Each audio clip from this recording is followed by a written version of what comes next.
this video, I will go over how to connect Payoneer to Etsy. Now, first of all, you will need to live in one of the following countries, or at least your Etsy shop needs to be set to that location. So Argentina, Brazil, Chile, China, Egypt, Georgia, India, Japan, Kazakhstan, Pakistan, Peru, Serbia, South Korea, Thailand, Ukraine, or the UAE.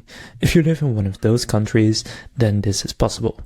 So open up Etsy, go to Finances here, and specifically your Etsy shop manager, by the way, and then go to Payment Settings. Now, from within Payment Settings, if you have the ability to select Payoneer, then you will be able to click on Enroll Now or Connect on Payoneer right here. Now, I'm from the Netherlands, so for me, Payoneer is not an option, but for you, if it is an option, you will be able to find it here and to then set it up as your payout method. So you will then be prompted to sign into a Payoneer payment account or create one.